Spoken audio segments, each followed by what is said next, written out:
Hello, how are you? How you doing today?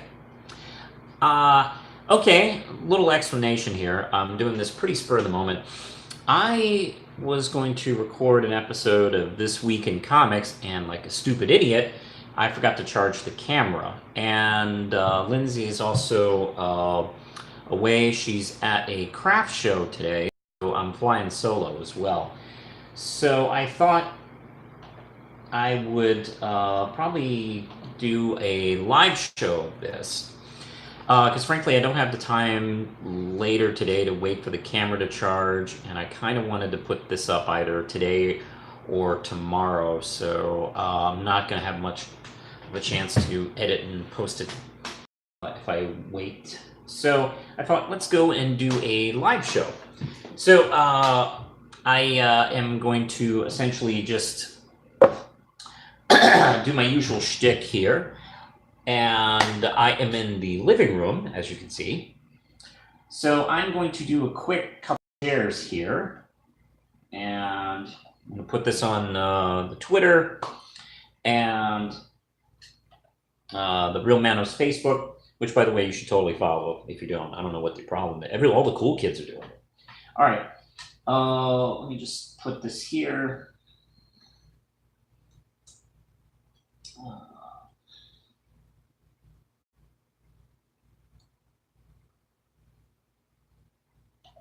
I'm sharing the link here on Twitter, and I'm going to share it on Facebook as well. Okay, hold on.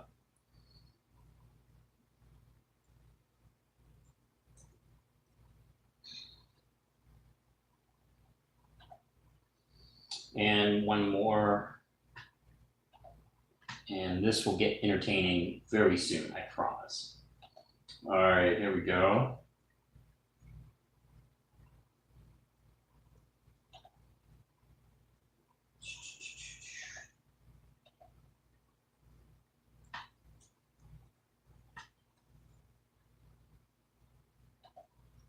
Okay, let's talk about some comic books right now.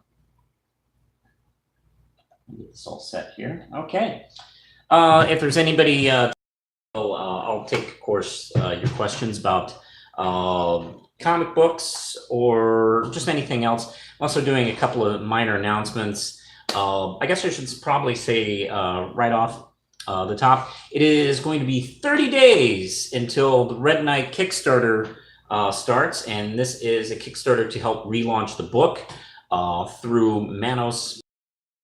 And we're going to do the series as an ongoing from now on. So I hope you can join us. I'm going to talk more about it as we get closer, but it's 30 days from today, so get ready. And let's see, this week we picked up 6 books, and they are Fantastic Four number 10, Daredevil number 6, The Magnificent Miss Marvel number 3, The Amazing Spider-Man 22 or 823, Steven Universe number 28, and Mystery Science Theater 3000, the comic number 6. And I'm just going to, hello, how you doing? Yeah, I wasn't expecting a live show either. Maybe I should like have more like a regular schedule for my live shows. I haven't figured that out yet. Maybe I can't really do them Saturdays. It's rare that I'm going to be able to do them on a Saturday afternoon. I am going to start with Mystery Science Theater 3000, the comic.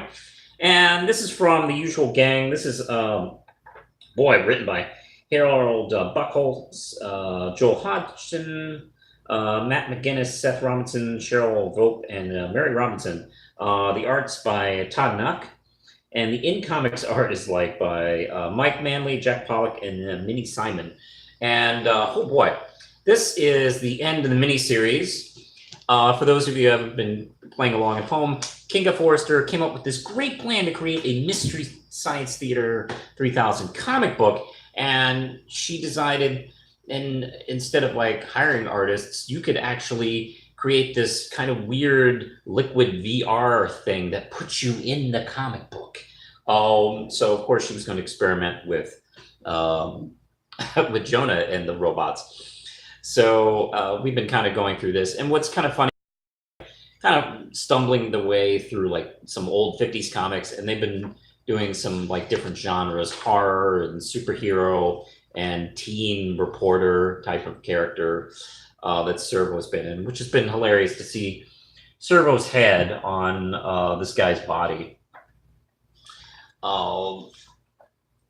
And it's really kind of fun to see like the old school type of 50s art.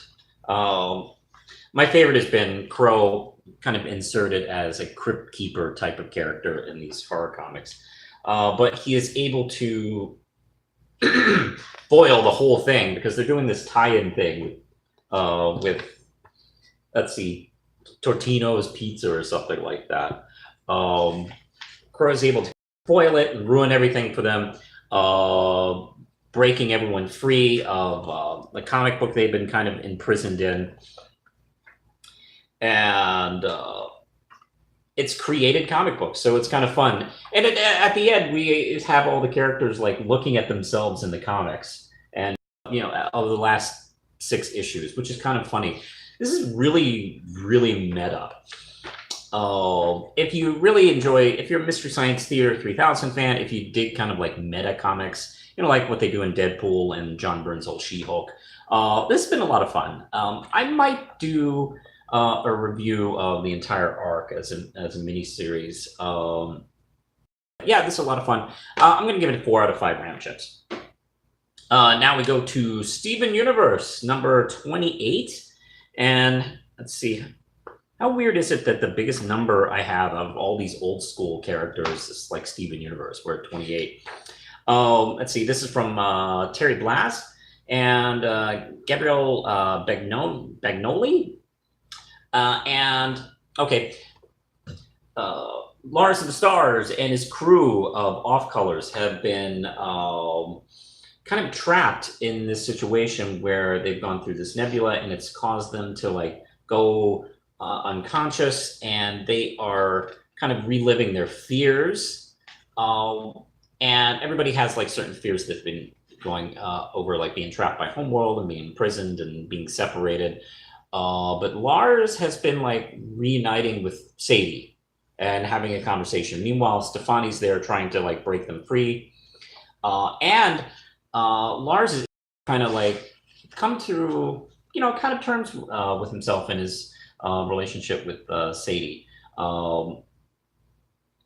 In this flashback, there's actually quite a bit of growth because, I mean, this is like he was like experiencing kind of like, nightmare fears and anxieties and something like that in these fantasies. And he was able to kind of deal with it within the scenario. So that shows a lot of character growth for him. He's able to kind of reconnect through the dreamscape, I guess we'll call it, with the other Off Colors, and they're able to kind of like free themselves. This is really cool. I have been loving the Steven Universe comics lately. This is really good timing because, for the last few years, they've been kind of like classically doing kind of one and dones that are very similar to like the Townie episodes, and not really doing very many adventure stories, which has been my only real general complaint about the comic book series up and down. But lately in the last year, they've been having a lot more adventure comics, and that's great, especially right now since we're in a big hiatus for the show and we don't know when it's coming back. So it's kind of good to kind of see these type of adventure stories right now. This was really good. The art is in here. The art's gorgeous. I imagine this takes place roughly before the Diamond Days arc, and it's extremely good. If you're missing Steven Universe at the moment and you haven't picked up the comics, go pick up the last few issues of this arc. It's excellent. And let's see. Dashcan says I want a spin-off series for Lars. Yeah, me too. I could definitely go for a Lars comic book miniseries ongoing. All right, now let's go to Macys Spiderman number 22 by Nick Spencer and Humberto Ramos. And this is the conclusion of the Hunted story arc right here. Now, this is kind of Spencer's all-action crazy sequel to Kraven's Last Hunt. And we open up, picking up where we left off, where Spider-Man was able to free the lizard so he can go save his son, at fear, like, you know, if he turns him loose, he might, like, hurt people. And when the cell, after being freed suddenly and mysteriously, he sees a whole bunch of dead guards, feeling terrible that maybe he just inadvertently helped kill them. And that's what Kraven's telling him. But he very quickly figures out that, no, these guys weren't torn. These guys would have been torn apart if it had been the lizard, and these guys were systematically knifed. So it was Kraven who killed these guards all by himself. And of course, this is what leads him to understand, like, Kraven's motivations. Like, he wants him to kill them. They go back and forth on, you know, what it means to be Spider-Man, what it means to hunt, what it means to live. And Spider-Man gives him this amazing speech. I gotta tell you, like, the last couple of months, I've been loving the way Spider-Man's been written. He's got this awesome speech where he talks to Kraven about what it is to live here. And, you know, and recently we had an issue in Daredevil where he talks about responsibility in Daredevil. Oh my God. I mean, this has been a really good couple of months for Peter's growth. And he gets through to him. He gets through to Kraven. It's pretty exciting. And Kraven calls it off. He goes, okay, we're done. And Spider-Man rushes home because he keeps having these stupid, crazy visions of Mary Jane being hurt. And we're not allowed to see if they're coming true or not. So he has to rush off. And there's this wonderful twist at the end, which I don't think I'll really kind of get into. Because if you read this, I want you to kind of read it. But this is kind of a real excellent, strong twist and really strong conclusion. I've had some minor issues with this story arc as we've been going. I feel like maybe it's gone maybe 2 issues too long, and there wasn't enough emphasis on Spider-Man. He's pretty much taken a back seat, and it's okay for Kraven to be the protagonist of the story, but, you know, Spider-Man has barely been featured strongly in this story arc up until, like, the last couple of issues. So, you know, I have my own nitpicks about it, but they stuck the landing. This is an excellent conclusion to this storyline. Really liked it a lot. I'm going to give this one 5 out of 5 Ram chips. Now we go on to Magnificent Miss Marvel, number 3. And this is from Saladin Ahmed. And let's see, Minkyu Jung is the artist. And this is interesting. Okay, essentially, well, last couple of issues, aliens have been kind of like systematically attacking Jersey, kind of trying to draw her out using these kind of like fake clone creatures or something like that. And they even like do a fake clone pair of her parents. They like melt in front of her, and she like scours the whole area to find her parents, and she finds them with these aliens who go, okay, I'm sorry we scared you, but we really need your help. You are the chosen one to save our planet. It is written and destined. We apologize, but we really need you. And of course, that opens here.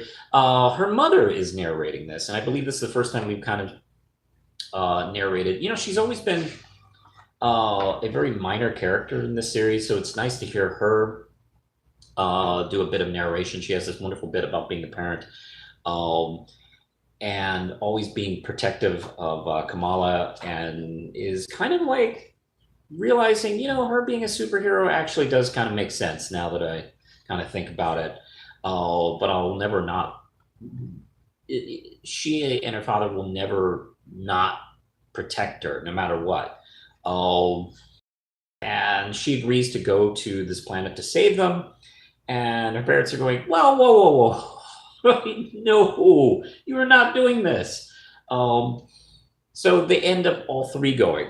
So this is pretty fun. Kamala's been to like, really big epic kind of like situations and story arcs, but this is the first time she's taken a ma and pa with her. So this is interesting and potentially embarrassing. It's kind of like when you have to bring your parents to school. Like, oh man, it's weird you being here. She meets the leader. They talk to the fact that their world was protected by a woman who dressed much just like her and wore her symbol, and she is the one destined to protect them from the monsters. They set them up, really nicely. There's a funny bit where they give her this awesome bed. And and just the next room, here's a couple of crappy twin beds for you two. Of course, Kamala being the sweetest person ever, she gives her parents the big bed, and she'll just sleep in the small bed. But of course, she can't sleep because she's kind of like jazzed and wired. So she runs around and realizing these guys are friggin' torturing people downstairs. She frees him, and he's telling her like, "Look, you don't know what's going on." So she and her parents try to escape with the guy. There's some wonderful bits like, they still haven't forgotten to be parents, and they're going like, "You are not sitting next to this shirtless guy. You're back here with me." This is a lot of fun, and cliffhanger is great. And of course, we're going off into our kind of second plot point, like, hey, these aliens who needed our help aren't quite maybe as good as we thought. Love this cover too, by the way. Love this art style. This is great. I've been really loving this arc so far, and this one has definitely like taken it a step further. I'm very curious to see where we go. It's interesting that Kamala's parents are learning that she's a superhero in the most epic fantasy crazy method. It couldn't just be a standard superhero situation. No, it had to be all out, which I guess maybe that's probably for the best. So this is a great issue. Really love this one. 5 out of 5 Ram Chips. And we are going off to Daredevil number 6, and this is by let's see, Chip Sardowski, and we have a new penciler on here. Lalit Samar, and let's see, Sama, I think it's Sama. Sama, by the way, I'm going to talk mostly about the story, but I'm going to start off with the art. The art kind of reminds me of Mark Bagley a lot, and in a good way. It has that same kind of like strong blend of like realistic and cartoony comic book superhero type of like storytelling, good strong storytelling, good strong detailing.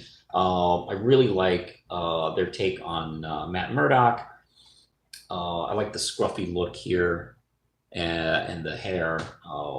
He looks really good. We're going about his day because he's now become a parole officer, and everybody's kind of adjusting. Like, okay, Daredevil quit.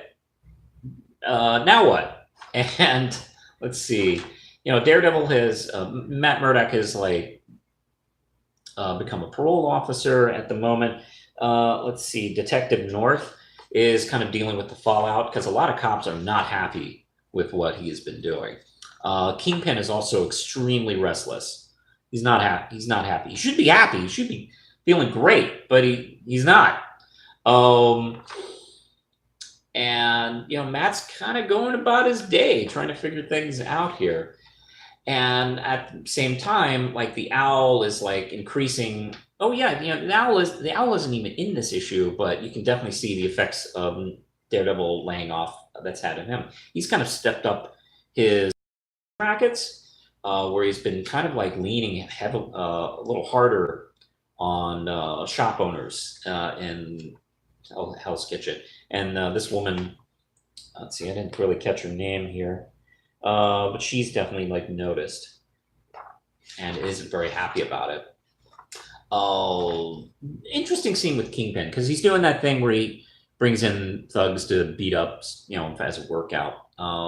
He asked the warden of, I guess the most immediate prison to send him some prisoners to work out with, and he nearly kills one of them. Wesley stops him, and there's this interesting bit where Kingpin is frustrated over it, and he goes, "You stopped me. I had his throat in my hands, and you stopped me. If this happened, if you stopped me from doing this last year, I would have killed him and then killed you." And Wesley's telling him, look, you're mayor. We're under a bit of tougher scrutiny than you used to be. And then Kingpin simply says, to him, call the families. I'm going to do a meeting. So he's restless. He's, as always, villains like this, when they get what they want, they fuck up everything because they have what they want, but it's not good enough. Meanwhile, we get to see, the woman encounter some thugs from Owl, starting to beat up a shop owner, and she sees some Halloween costumes and one of them a Daredevil suit.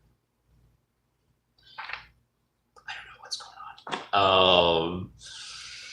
This is really cool. I'm very interested to see what Sadowski does with these characters. Matt, of course, is trying to start over, but Matt, it ain't gonna work out that way. Excellent work. I'm digging this new artist. I don't know how long they're gonna be on the book. I imagine probably just for the story arc. First time I've seen this artist. Really good. I'm gonna give this 5 out of 5 Ram Chips. Daredevil is fantastic as always. And speaking of fantastic, I did not mean to segue that like that. Fantastic Four, number 10. Wow, we're at the 10 already.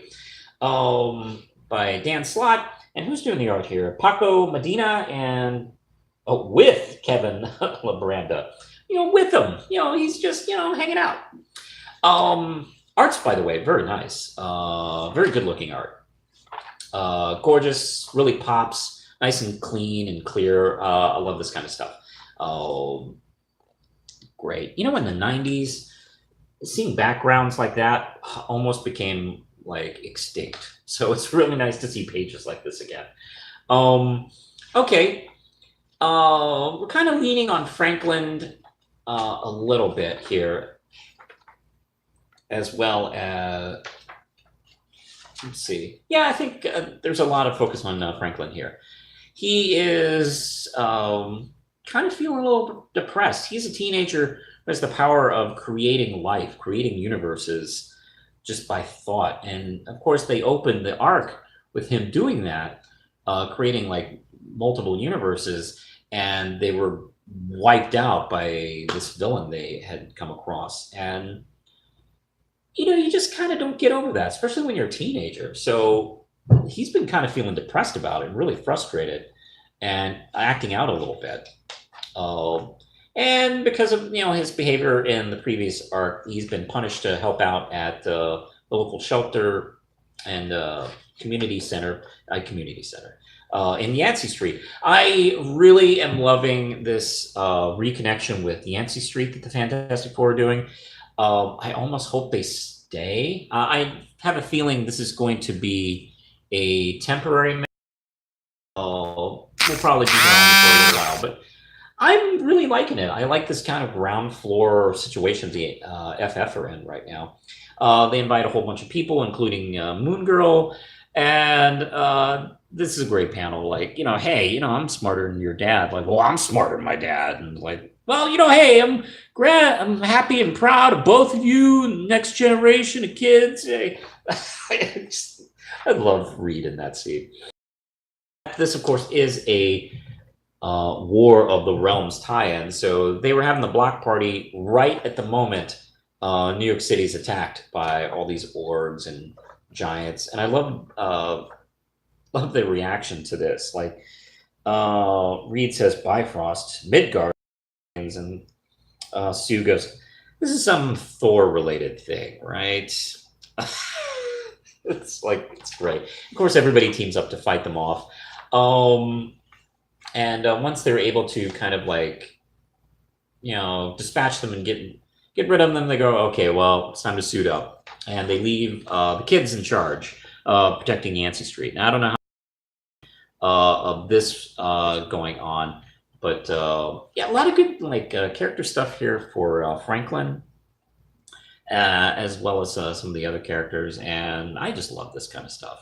This is really great. I don't know, maybe we might see a couple of issues of them protecting Yancey Street as all this crazy crap goes on. Love this one a lot. This was 5 out of 5 RAM chips. Hey, man, this is a good week, actually. 6 books, but everything was really good. I'm going to say probably if I had a favorite of the week, boy, that's tough. I am probably going to go with Amazing Spider-Man 22. It's probably my comic book of the week. So let's see. Let me see if I have any questions here. Yeah, Dash and Scan is here, and let's see if he has any questions. Not any specific questions. So I thought I would just finish up here. Oh, let's see. Have you read Spider-Gwen? Oh, Dash and Scan says, have you read Spider-Gwen? The whole run looks like Daredevil's Born Again arc, but better. I think I don't read Daredevil. Oh, that's interesting. I have not had a chance. I've been thinking about reading it, and I've been kicking around reading it in the trades, because I kind of stretch my budget as far as I can, picking up all these books. And Spider-Gwen has been, or Spider-Gwen or Ghost Spider has been kind of on my to-do list. Let's see. Hey, Margaret, how you doing? So yeah, I've been thinking about picking up Ghost Spider and maybe going all the way back to the Spider-Gwen stuff. So yeah, I haven't read it yet, but it's definitely there. I don't know. Maybe I should just go start picking up the trades. Interesting comparison to Born Again. That's interesting to hear. I hear that she's going to be making more of a effort in being in the regular Marvel 616 universe. Let's see. Margaret asks, have you read Die? I'm not familiar with it. Let's see. What's it about? I don't think that's a Marvel DC book. Is that like another publisher, like Image, Dark Horse, other? But I don't know. Hey, throw me a line about it, and I'll take a look at it. Oh, speaking of which, I'm going to recommend something here. Let's see. I just recently was at Tidewater Comic Con, and I picked up this book. I picked up the first 3 issues of Tuskegee Heirs. And this is an independent comic book. I met the artist, Marcus Williams. And holy crap, this is a really great book. I'm going to do a review of the first 3 issues. But I'll tell you right now, this is really worth checking out. Okay, imagine this. The Tuskegee Airmen combined with Voltron. How about that for a book? And the art is gorgeous. It has this kind of like almost strong, cartoony, kind of sort of anime look to it, but not too much. It still is grounded in Western sensibilities. It's really awesome. And the future with these band of pilots who are, coming out of Tuskegee, and they definitely have that history, and that's inspiring them into this whole new situation that is taken off. And boy, this is a great book. I'm going to be doing a review of this first 3 issues, but it's worth checking out. And let's see, let me see.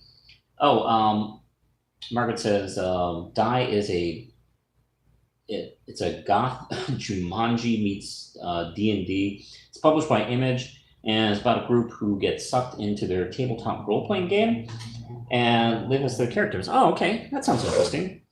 Hey, I guessed it was Image. Yay! Image is doing some really interesting stuff these days. I haven't picked up an Image book in a bit, so I need to get back into Image. I think they've been doing some fascinating stuff. I'm trying to think if there's anything interesting in the last few days to talk about, but really, they recently just made it official that Robert Pattinson is playing Batman, but I've kind of known that. That really did seem like it was kind of going to be a lock, so I'm not really shocked about the official news coming through. So yeah, I guess we're in a slow period right now. So I probably won't do a live show tomorrow. Doing live shows on Sundays are kind of iffy, 50-50. I'm trying to figure out if I should be doing regular schedule for these live shows, but I can never figure out when's a good time to do them. And my schedule can be a little kind of freaky, so I apologize about that. I think that I'm going to probably stop it here. And I hope you picked up some of these books. If you read some of these comics, leave a comment below. If you have any opinions about what I thought about these comics, let me know. YouTube apparently pays attention to algorithms and stuff like that. So if you like or if you comment, I don't know, they like that and they make it more noticeable, I guess, to other people. I don't know how they do things. I just post stuff and talk. You can find me at Twitter at The Real Manos. You can also hit me up on Facebook. I also have an Instagram as well. And like I said at the beginning of the video, you can support this channel on Patreon. And 30 days from now, the Red Night Kickstarter begins, and the new era of Red Night. We're going to call it that? Okay. It's really presumptuous of me, but Red Night is beginning again, starting this summer, and the Kickstarter is in July, and I hope to get the book out officially for everybody in August. So I got my works cut out for me. So thank you very much for watching either live, and thank you very much for commenting, guys. And hope you enjoyed the video recorded. Take care.